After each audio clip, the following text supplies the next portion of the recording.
Ici l'évangéliste Mario Massica. Je suis très heureux de vous accueillir à la production de cette émission de télévision Les Actualités prophétiques.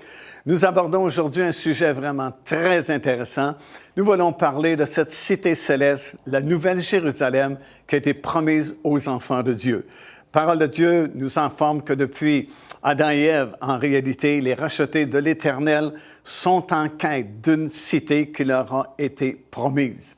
Parlant d'Abraham, nous lisons dans l'Épître aux Hébreux, dans le 11e chapitre, à compter du 8e verset, ces paroles. « C'est par la foi qu'Abraham, lors de sa vocation, obéit et partit pour un lieu qu'il devait recevoir en héritage et qu'il partit sans savoir où il allait. » Au verset 9, ça dit « C'est par la foi qu'il vint s'établir dans la terre promise comme dans une terre étrangère, habitant sous des tentes. Car il attendait la cité qui a de solides fondements, celle dont Dieu est l'architecte et le constructeur. » Alors déjà, Abraham, sans doute, avait eu une vision de cette nouvelle cité, la Nouvelle Jérusalem, puisqu'il attendait cette cité dont Dieu est l'architecte. Et à chaque génération de chrétiens, chaque génération de justes également dans l'Ancien Testament, cette promesse était vraiment devant eux, promesse vivante qu'un jour, cette cité céleste descendrait sur cette terre et ce serait l'habitation de tous les rachetés de l'Éternel pour toujours. Dans le verset 14 jusqu'à 16 également, parlant de plusieurs autres saints de l'Ancien Testament, nous lisons ces versets. « Ceux qui parlent ainsi montrent qu'ils cherchaient une patrie. S'ils avaient eu en vue celle dont ils sont sortis, ils auraient eu le temps d'y retourner. Mais maintenant, ils en désirent une meilleure, c'est-à-dire une céleste, et c'est pourquoi Dieu n'a pas honte d'être appelé leur Dieu, car il leur a préparé une cité. » Dieu a préparé une cité pour tous ses rachetés. Dans Hébreux, le 13e chapitre et au verset 14, nous lisons ces paroles. « Car nous n'avons point ici-bas de cité permanente, mais nous cherchons celle qui est à venir. » Lui-même, l'apôtre Paul va dire dans son épître aux Philippiens, dans le 3e chapitre et au verset 20, « Mais notre cité à nous est dans les cieux, d'où nous attendons aussi comme Sauveur et Seigneur, le Seigneur Jésus-Christ. » Cette nouvelle cité promise, c'est la Jérusalem céleste. En Hébreux chapitre 12, verset 22, ça dit « Mais vous vous êtes approchés de la montagne de Sion, de la cité du Dieu vivant, la Jérusalem céleste. » Et cette ville en or, vraiment, telle qu'elle nous est décrite dans le livre de l'Apocalypse, comme nous le verrons un peu plus tard, c'est vraiment notre destination finale. C'est la cité qui a été promise à tous les enfants de Dieu, tous les rachetés de l'Éternel, et elle est appelée de différents noms dans les Écritures.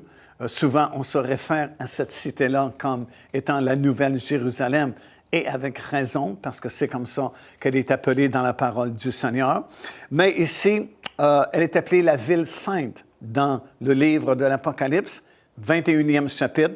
Ça dit « Et je vis descendre du ciel, d'auprès de Dieu, la Ville Sainte, la Nouvelle Jérusalem. » Également dans le livre de l'Apocalypse, dans le 3e chapitre et au verset 12, c'est écrit ceci, « J'écrirai sur lui le nom de la ville de mon Dieu, de la Nouvelle Jérusalem, qui descend du ciel d'auprès de mon Dieu. » Alors, elle est appelée ici la Nouvelle Jérusalem.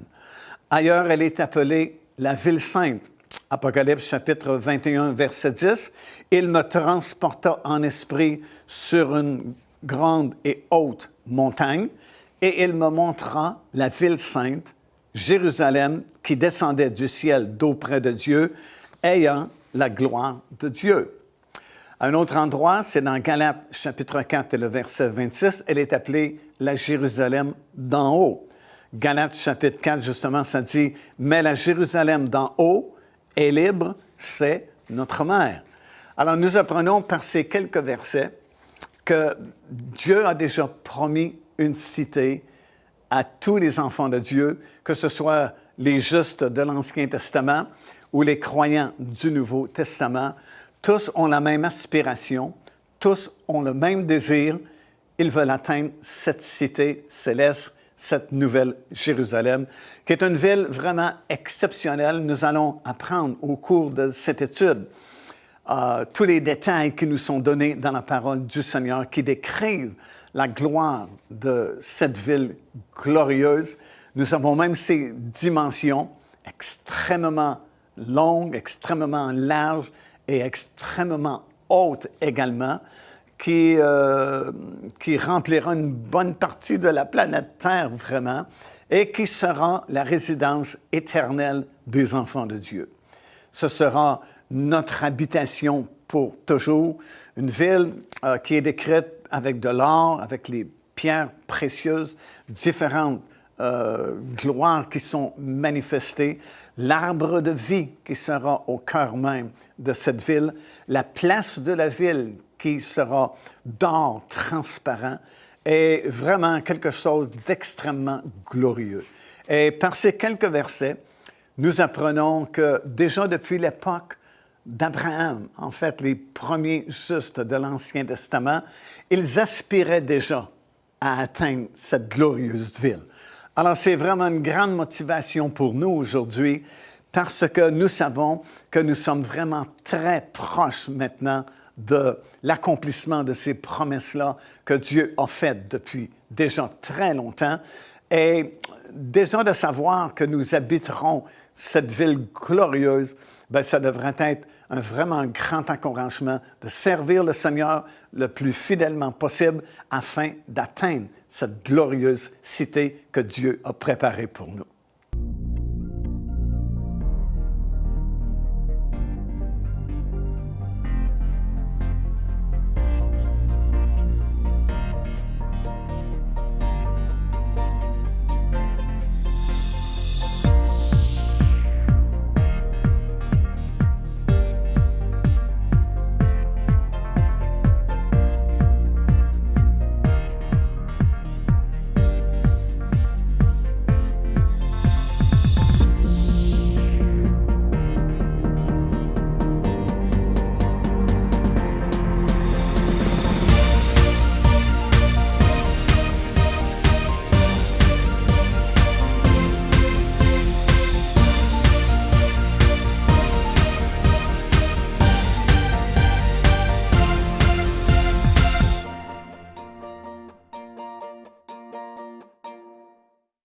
Cette ville glorieuse descendra du ciel après le règne de 1000 ans. Alors, il y aura d'abord le règne de 1000 ans qui débutera après le retour du Seigneur Jésus-Christ sur cette terre.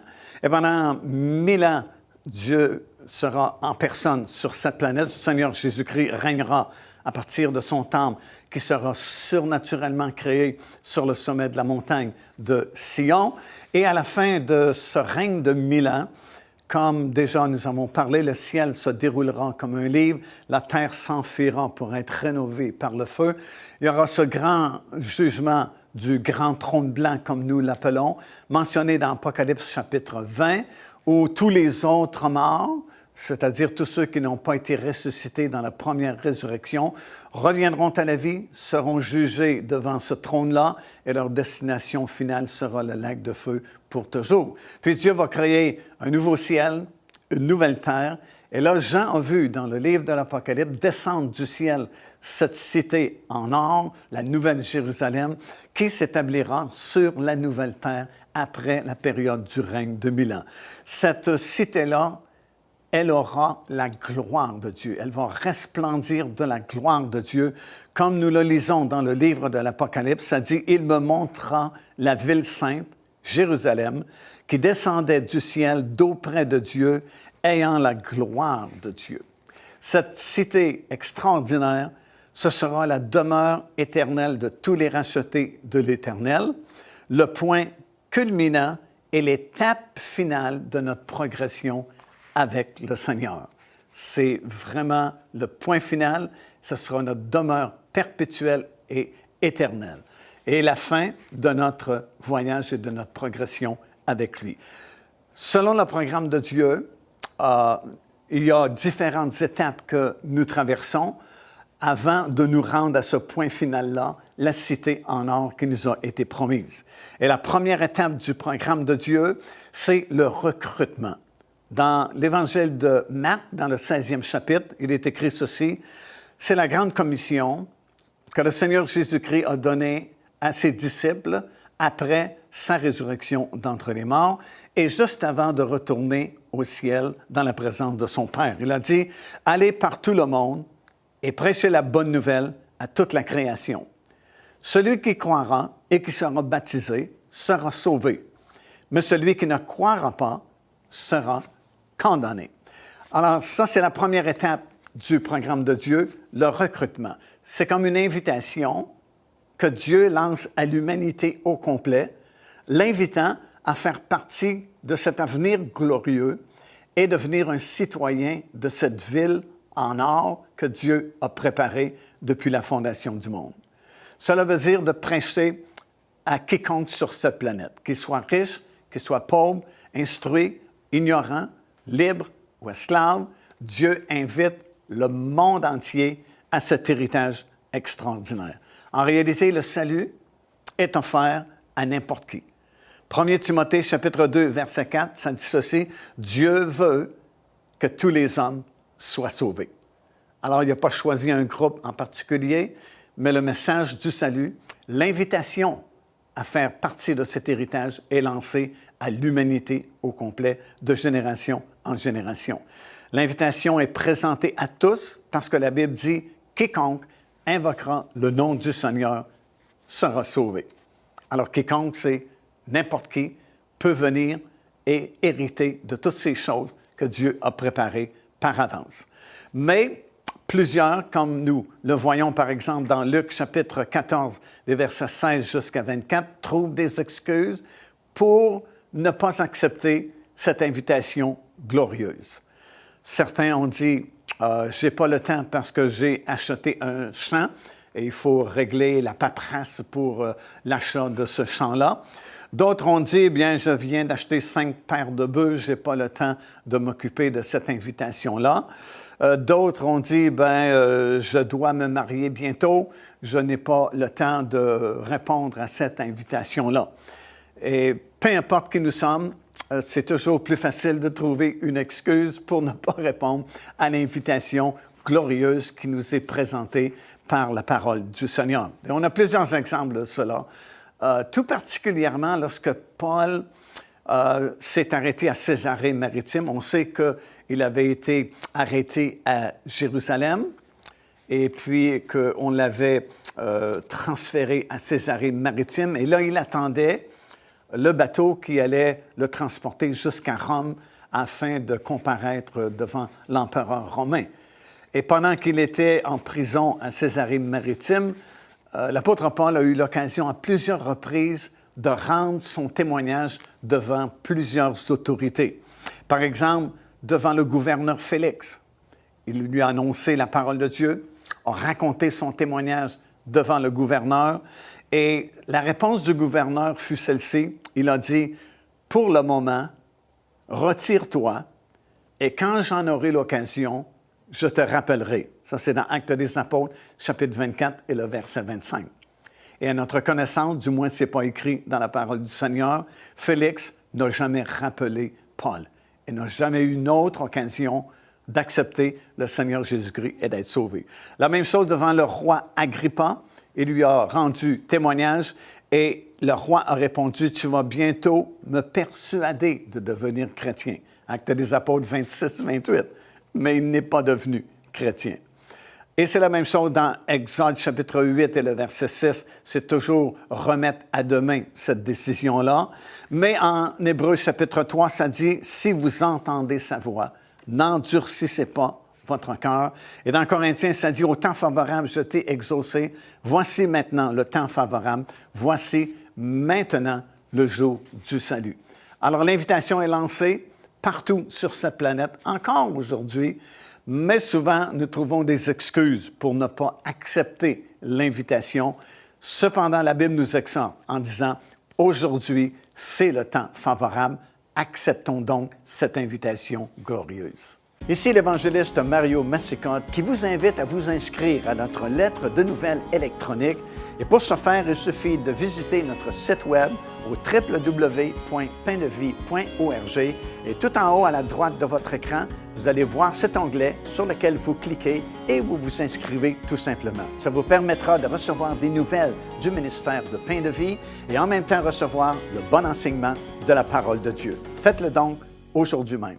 Alors, même si plusieurs personnes refusent l'invitation d'accepter le Seigneur Jésus-Christ et de recevoir ce glorieux héritage en partage, néanmoins, il y a plusieurs personnes qui acceptent l'invitation, qui acceptent le Seigneur Jésus-Christ comme leur Seigneur et leur Sauveur.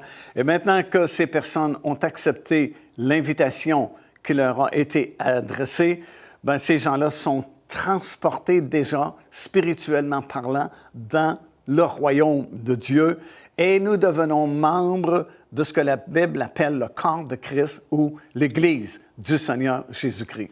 Nous sommes une pierre vivante qui formons cet édifice spirituel qui existe sur cette planète et qui s'appelle l'Église de Dieu ou l'Église du Seigneur Jésus-Christ.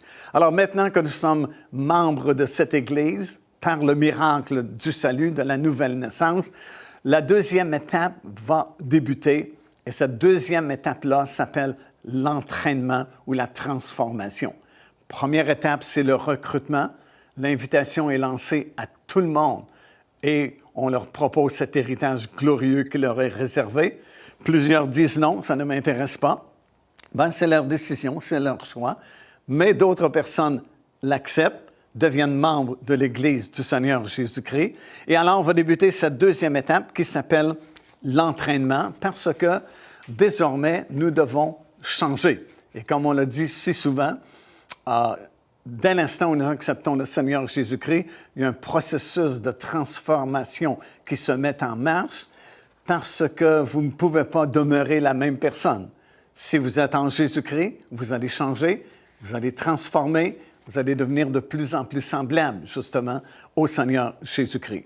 Dans Ésaïe, chapitre 55, nous apprenons ceci. Dieu dit, « Mes pensées ne sont pas vos pensées, et vos voix ne sont pas mes voix. » Alors, il y a quelqu'un qui doit changer, parce que les pensées de l'Éternel ne sont pas nos pensées, et les façons, les manières de Dieu ne sont pas nos manières à nous non plus. Alors, un des deux doit changer. Et en passant, Dieu nous dit par la bouche de son prophète Malachie, 3e chapitre, verset 6, il dit « Je suis l'Éternel, je ne change pas. » Alors, si l'Éternel ne change pas, c'est nous qui devons changer. Désormais, nous sommes à l'école du Saint-Esprit et nous allons réaliser que nous sommes destinés à régner à titre d'épouse et de reine avec le Seigneur Jésus-Christ lorsqu'il reviendra sur cette terre un jour. Et tout ce qui précède le mariage est considéré comme préparatoire et préliminaire en vue du règne à venir. Autrement dit, notre marche maintenant ici-bas, c'est dans le but d'apprendre à régner un jour avec le Seigneur Jésus-Christ. Et tout au long de notre marche ici-bas sur la terre, l'univers en entier va collaborer avec Dieu afin de former et entraîner l'Église pour qu'elle devienne cette épouse glorieuse et qu'elle soit formée pour régner un jour avec le Seigneur Jésus-Christ sur toute la terre. Alors, nous devons apprendre à régner. Nous sommes désormais, maintenant que nous avons accepté l'invitation, nous sommes à l'école du Saint-Esprit ou à l'école des rois et des reines. Et tout au long de notre marche ici-bas, nous apprenons à régner un jour avec le Seigneur Jésus-Christ sur l'univers au complet. Ce n'est pas qu'un petit destin, là, c'est quelque chose de glorieux. Premièrement, notre entraînement va consister à apprendre à régner sur les circonstances de cette vie, au milieu des épreuves que nous allons rencontrer et des difficultés, quelquefois, que nous allons éprouver. Et c'est en régnant justement sur ces choses que nous sommes formés à régner un jour sur les choses beaucoup plus grandes. Cette phase de l'entraînement s'appelle le temps des fréquentations avec le Seigneur Jésus-Christ. en vue de notre futur mariage, de notre futur rôle d'épouse et de reine qui va co-régner avec le Seigneur Jésus-Christ. Et ces fréquentations-là, durant notre pèlerinage ici-bas, se passent principalement au-delà du voile, dans le lieu très saint, là où Jésus est entré après sa résurrection d'entre les morts. C'est ce que nous découvrons dans la parole du Seigneur, dans l'Épître aux Hébreux, par exemple, qui nous affirme qu'après sa résurrection, Seigneur Jésus-Christ a récupéré son sang, est entré dans le lieu très saint, là-haut dans le ciel, tout en inaugurant la route qui nous permet, nous aussi, dans une fraction de seconde, de quitter ce monde et d'entrer dans ce lieu très saint, parfait, là-haut dans le ciel. Et plus nous entrons en esprit dans le lieu très saint, là-haut dans le ciel, là où se passe la plupart de ce temps-là de fréquentation en vue du mariage qui va venir un jour, nous allons expérimenter la manifestation de la présence de Dieu. Notre visage va rayonner, nous dit la parole du Seigneur. Nous serons transformés, nous allons trouver du repos pour nos âmes et nous allons recevoir de l'information privilégiée et on se gardera alerte en tout temps parce que régulièrement, sur une base quotidienne, nous aurons goûté à cette manne céleste et aux breuvages spirituels qui sont gratuitement distribués lorsque nous visitons le lieu très saint là-haut dans le ciel. Procurez-vous cet enseignement disponible dès maintenant sur notre site web au www.paindevie.org. En visitant notre boutique web, vous pourrez commander ou même télécharger les enseignements. Vous trouverez aussi plusieurs autres produits contenant des centaines de sujets pour votre édification. Puis un jour, ce sera une troisième étape que nous appelons l'enlèvement des croyants. À ce moment-là, l'apôtre Paul nous a instruits dans son épître aux Thessaloniciens qu'à la voix d'un archange, au son de la trompette de Dieu, les morts en Jésus-Christ vont ressusciter premièrement, et nous qui serons vivants, nous serons changés dans un instant, dans un clin d'œil, et nous allons monter dans les airs à la rencontre du Seigneur. Et à ce moment-là, notre pèlerinage ici-bas sera terminé. Cette phase-là sera passée et nous serons toujours, depuis ce moment-là, avec le Seigneur. Après l'enlèvement des croyants, la prochaine étape dans le grand programme de Dieu sera le début des jugements, malheureusement, sur cette terre. Cette période s'appelle période des tribulations mondiales de la fin, tel que nous le lisons dans Apocalypse chapitre 3 et le verset 10.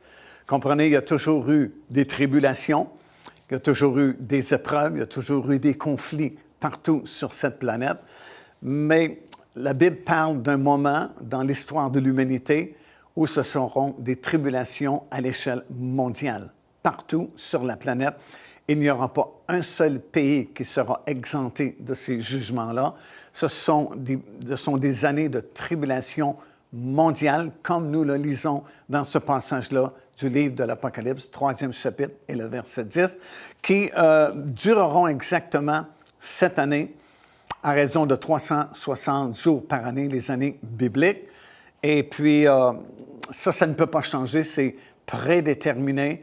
Et ça va débuter exactement au moment de la confirmation de cette alliance mentionnée dans Daniel chapitre 9 et le verset 27, où cet homme que la Bible appelle l'Antéchrist réussira vraiment un tour de force en signant une alliance, confirmant une alliance pour justement cette période de 7 ans, supposément une alliance de paix et de sécurité, mais en réalité, ce seront les 7 années de tribulation, qui, elles, se termineront par le plus grand conflit que la Terre n'a jamais expérimenté et que la Bible appelle la bataille d'Armageddon, où toutes les nations du monde enverront des représentants dans la région de Jérusalem, seront rassemblés d'abord dans la vallée de Megiddo, et de Megiddo, ces armées-là monteront sur Jérusalem pour le dernier conflit mondial. Et c'est exactement ce moment-là aussi où le Seigneur Jésus-Christ, en personne, reviendra du ciel, mais pas seul, mais avec tous ses élus et tous ses rachetés pour mettre un terme à ce que la Bible appelle la bataille d'Armageddon. En fait, il y a 4 grands conflits mondiaux qui sont encore à venir, malheureusement. Il y a la fameuse attaque de Gog et Magog, qui, elle, peut se produire maintenant d'une journée à l'autre. parce que tous les signes qui devaient s'accomplir avant cette attaque surprise sur Israël sont désormais accomplis. Et vraiment, il n'y a rien qui empêcherait l'attaque de Gog et Magog dans les quelques jours là, qui sont devant nous. Suivi d'une première guerre de l'Antéchrist, mentionnée dans Apocalypse chapitre 6, à la fin des 7 années de tribulation, comme je viens de mentionner, c'est le dernier conflit mondial, la bataille d'Armageddon. Et, aussi surprenant que cela puisse paraître, à la fin du règne de 1000 ans, une dernière rébellion de Satan qui sera relâchée de son abîme pour peu de temps après le règne de 1000 ans, afin de tester la foi de toute cette population mondiale qui sera vraiment grande après ces 1000 années-là passées sous la direction du royaume de Dieu. Et ce sera la dernière rébellion. Et après cette période-là de tribulation mondiale, Seigneur Jésus-Christ va revenir sur la terre avec tous ses rachetés, comme j'ai mentionné, mettra un terme à la bataille d'Armageddon et établira son royaume pour ce règne-là qui durera exactement 1000 ans et qu'on appelle le millénium.